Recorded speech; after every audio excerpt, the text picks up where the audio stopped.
उत्तराखंड में मौसम विभाग ने मौसम को लेकर के चेतावनी जारी की थी। उत्तराखंड के कई जिलों के लिए भारी बारिश की चेतावनी जारी की गई थी, जिसके बाद से देर रात से ही उत्तराखंड की राजधानी देहरादून में लगातार बारिश देखने को मिल रही है। इस वक्त हम मौजूद हैं उत्तराखंड की सबसे बड़ी नदियों में से एक रिस्पना नदी पर, जिसका जलस्तर लगातार बढ़ता जा रहा है। मैं दिखाना चाहूँगा कि लगातार हो रही बारिश के कारण इस नदी का जलस्तर बढ़ने से निचले इलाकों में जल भराव जैसी स्थिति बनी हुई है। फिलहाल बारिश अभी रुकी नहीं है। मौसम विभाग का कहना है कि अगले 1 से 2 घंटे में और भी बारिश हो सकती है। इस बारिश के होने से स्थानीय इलाकों में जो इस नदी के आसपास क्षेत्र पड़ते हैं वहां पर पानी भर सकता है। इसको लेकर के पुलिस ने पहले से ही लोगों को चेतावनी जारी की थी। लोगों से कहा था कि नदी से दूर रहें और जलस्तर को देख करके ही नदी के आसपास जाएं, क्योंकि लगातार जिस तरह से बारिश पड़ रही है और ये जलस्तर लगातार नदी का बढ़ता जा रहा है, वो लोगों के लिए खतरे का सबब बन सकता है। उत्तराखंड के नैनीताल की अगर बात करें तो मोहान के पास आज एक बड़ा हादसा हुआ, जहाँ पे 2 लोगों की जान चली गई। भारी बारिश हो रही थी, बस के ब्रेक फेल हुए और बरसाती नाले के पास जो लोग नाले को पार करने के लिए खड़े हुए थे वो उस दुर्घटना में मारे गए हैं।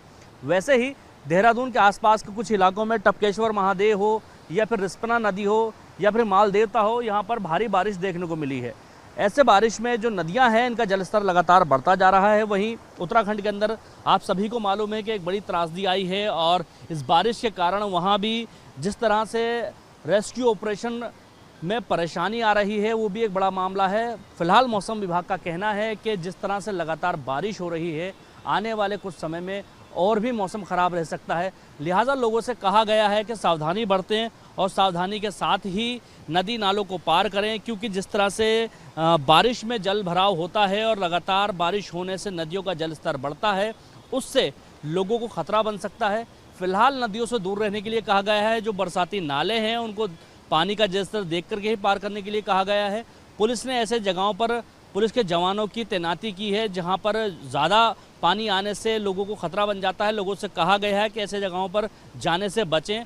बरसात के वक्त सफ़र करने से पहाड़ी इलाकों में सावधान रहने के लिए कहा गया है। फिलहाल जिस तरह से लगातार बारिश हो रही है उसको देखते हुए लगता है कि आने वाले कुछ समय में इन नदियों का जलस्तर और बढ़ेगा। फिलहाल आपकी सावधानी ही आपके लिए बेहतर है, क्योंकि जिस तरह से लगातार बारिश हो रही है उससे आने वाले वक्त में और भी परेशानियां बढ़ सकती हैं। Danish Khan, ABP news, Dehradun.